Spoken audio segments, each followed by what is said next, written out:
मोहनजोदड़ो दक्षिण एशिया की सिंधु घाटी सभ्यता के सबसे बड़े शहर बस्तियों में से एक था। लगभग 4600 वर्ष पहले इसका निर्माण हुआ था। यह पाकिस्तान के सिंध प्रांत में है। यह दुनिया के शुरुआती शहर बस्तियों में से एक थी। मोहनजोदड़ो प्राचीन मिस्र, मेसोपोटामिया और ग्रीस की सभ्यताओं के रूप में एक ही समय में मौजूद थे। शहर के पुरातत्व खंडरों को एक यूनेस्को विश्व विरासत स्थल के रूप में नामांकित किया गया। पाकिस्तान में यह सुदूर अतीत के राष्ट्रीय प्रतीकों में से एक है। मोहनजोदड़ो का मतलब होता है मुर्दों का टीला। दक्षिण एशिया में रहने वाले इस शहर को सबसे पुराना शहर माना जाता है। इस पुराने शहर को इतने व्यवस्थित तरीके से बनाया गया था कि जिसकी कल्पना आप सब भी नहीं कर सकते। जब इतिहासकार ने मोहनजोदड़ो की खुदाई की तो इससे बड़ी बड़ी इमारतें, जल कुंड, भवन, मिट्टी और धातु के बने बर्तन, मुद्राएं, मूर्तियाँ, ईंटें, तराशे हुए पत्थर और न जाने कितने बहुत सारी अलग अलग चीज़ें मिली, जिससे पता चलता है कि यहाँ पर एक व्यवस्थित तरीके से बसा हुआ शहर था। इंजीनियर को सबसे पहले सिंधु घाटी सभ्यता में बसे सभ्यता के बारे में पता चला था। अब इसकी विशेषता के बारे में बात करते हैं। खोज के दौरान पता चला कि यहाँ के लोग गणित का भी ज्ञान रखते थे। उन लोगों को जोड़ना, घटाना, मापना सब कुछ आता था। जो ईंट अलग अलग शहरों में इस्तेमाल होती थी वह सभी एक ही वजन और एक ही साइज़ की थी। पुरातत्ववेत्ताओं के अनुसार सिंधु घाटी सभ्यता के लोग गाने बजाने, खेल कूद में भी शौकीन थे। उन्होंने मोहनजोदड़ो की खुदाई के दौरान म्यूजियम, इंस्ट्रूमेंट और खिलौने को भी खोज निकाला था। इतना ही नहीं, वह लोग साफ सफाई का भी ज़्यादा ध्यान देते थे। पुरातत्ववेत्ताओं को साबुन, कंघी, दवाइयाँ भी मिली थी। उन्होंने कंकाल के दांतों का निरीक्षण किया तो उसके परिणाम काफ़ी हैरान करने वाले थे। आपको जानकर हैरानी होगी कि उस समय के लोग भी आज की तरह नकली दांत का इस्तेमाल किया करते थे। मतलब यह हुआ कि प्राचीन सभ्यताओं में भी डॉक्टर हुआ करते थे। खोज के दौरान खोजकर्ताओं को धातु के गहने और कॉटन के कपड़े भी मिले। यह गहने और कपड़े आज भी म्यूजियम में हैं। अब इसकी कला के बारे में बात करते हैं। कई शोधकर्ताओं ने यह तर्क दिया कि मोहनजोदड़ो के निवासी कला और संस्कृति में काफ़ी आधुनिक थे। मोहनजोदड़ो अपनी कला के लिए काफ़ी लोकप्रिय था। मोहनजोदड़ो के समय में टेराकोटा से बने विभिन्न कलात्मक पैटर्न भी पाए गए। वहाँ के लोग आभूषण के उपयोग में लिए गए प्रचलित थे। हार, झुमके, अंगूठी, कंगन जैसे आभूषण का इस्तेमाल महिलाएं किया करती थी। इतना ही नहीं बल्कि मोहनजोदड़ो के निवासी नाच गान में भी काफ़ी मशहूर थे। इन सब चीज़ों के साथ साथ वह काफ़ी साफ़ सफाई का भी ध्यान रखते थे। इस शहर के निवासी साफ़ सफाई का विशेष ख्याल रखते थे, जो सही मायने में उनकी बुद्धि को दर्शाता है। विशेषज्ञों की माने तो मोहनजोदड़ो काफ़ी समृद्ध क्षेत्र था, जहाँ हाथी के दांत, पत्थर की विभिन्न प्रकार की मूर्तियाँ मौजूद थी। ऐसा माना जाता है कि दुनिया में पहली नाली का निर्माण यहीं अर्थात मोहनजोदड़ो से ही शुरू हुआ था। इतिहासकारों के अनुसार यहाँ के लोग खेती भी किया करते थे। उन्हें चावल उगाना अच्छी तरह से आता था। इतना ही नहीं, वह लोग जानवर का भी पालन किया करते थे।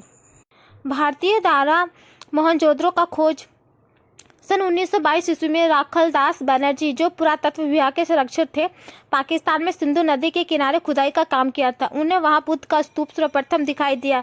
उसके बाद उन्होंने आशंका जताई कि इस जगह जरूर कोई बहुत बड़ा इतिहास दफन है। इस खोज को बढ़ाते हुए सन 1924 ईस्वी में काशीनाथ नारायण और सन 1925 में ईस्वी में जॉन मार्शल ने खुदाई का काम करवाया था। खुदाई के दौरान कुछ लिपि भी मिले, जिनसे यह सिद्ध होता है कि उस समय के लोग को पढ़ना लिखना भी आता था। कहते हैं कि प्राचीन सभ्यता में 50 लाख लोग रहते थे, जो एक भूकंप में बुरी तरह नष्ट हो गए। पुरातत्ववेत्ता और इतिहासकार मोहनजोदड़ो की आज भी उन खोज करने में लगे हुए हैं। वह पता कर रहे हैं कि कैसे उस शहर का निर्माण हुआ, वहाँ रहने वाले लोग ने इतनी बड़ी सभ्यता का विकास कैसे किया और आखिर इनका अंत कैसे हो गया।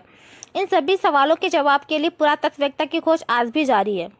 अब चलिए दोस्तों बात करते हैं क्वेश्चन आंसर के बारे में जो एग्जाम में पूछे गए हैं। तो पहले नंबर पे आता है सिंधु घाटी सभ्यता के लोगों का मुख्य व्यवसाय क्या था। तो इनका सही आंसर व्यापार। फिर क्वेश्चन बनता है सिंधु की घाटी सभ्यता में घर किससे बने थे। तो इसका सही आंसर है ईंटों से। हड़प्पा के लोग कौन सी फसल में सबसे आगे थे। तो इसका सही आंसर है कपास। फिर क्वेश्चन बनता है सिंधु सभ्यता का प्रमुख बंदरगाह कौन सा था। तो इसका सही आंसर है लोथल, गुजरात। फिर बनता है क्वेश्चन सिंधु घाटी की सभ्यता का स्थल कालीबंगा किस प्रदेश में। तो इसका सही आंसर है राजस्थान में। फिर क्वेश्चन बनता है नखलिस्तान सिंधु सभ्यता के किस स्थल को कहा गया। तो इसका सही आंसर है मोहनजोदड़ो को। फिर बनता है क्वेश्चन हड़प्पा की सभ्यता में हल से खेत जोतने का साक्ष्य कहाँ मिला है। तो इसका सही आंसर है कालीबंगा। फिर क्वेश्चन बनता है सिंधु सभ्यता के ईंटों का अलंकरण किस स्थान पे हुआ था। तो इसका सही आंसर है कालीबंगा स्थान पे प्राप्त हुआ था। फिर क्वेश्चन बनता है सिंधु सभ्यता में एक बड़ा स्नान घर कहाँ मिला है। तो इसका सही आंसर है मोहनजोदड़ो में। फिर क्वेश्चन बनता है सिंधु सभ्यता की मुद्रा पर किस देवता का चित्र अंकित है।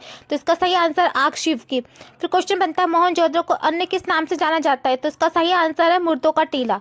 फिर क्वेश्चन बनता है सैंदल स्थलों के उत्खनन से प्राप्त मोहरों पर किस पशुओं का प्रकीर्णन सर्वाधिक हुआ है? तो इसका सही आंसर है बेल। फिर क्वेश्चन बनता है सिंधु सभ्यता का कौन सा स्थान भारत में स्थित है? तो इसका सही आंसर है लोथल।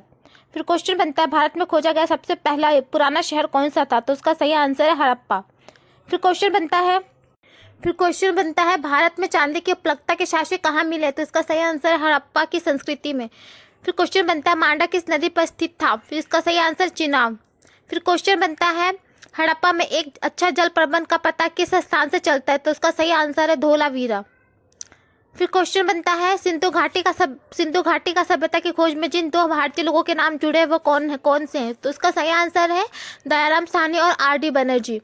फिर क्वेश्चन बनता है हड़प्पा और मोहनजोदड़ो की खुदाई किसने करवाई? तो इसका सही आंसर है सर जॉन मार्शल ने। फिर क्वेश्चन बनता है हड़प्पा की सभ्यता किस युग की सभ्यता थी? तो इसका सही आंसर है ताम्र युग की। फिर क्वेश्चन बनता है हड़प्पा का प्रमुख नगर कालीबंगर किस राज्य में स्थित है? तो इसका सही आंसर है राजस्थान में। फिर क्वेश्चन बनता है हड़प्पा के निवासी किस खेल में रुचि रखते थे? तो इसका सही आंसर है शतरंज में। फिर क्वेश्चन बनता है हड़प्पा के किस नगर को सिंध का बाग कहा जाता है? तो इसका सही आंसर है मोहनजोदड़ो को। फिर क्वेश्चन बनता है हड़प्पा के निवासी घरों एवं नगरों के विन्यास के लिए किस पद्धति को अपनाते थे? तो इसका सही आंसर ग्रिड पद्धति को। तो दोस्तों ये जानकारी आपको कैसे लगी कमेंट बॉक्स में बताइएगा।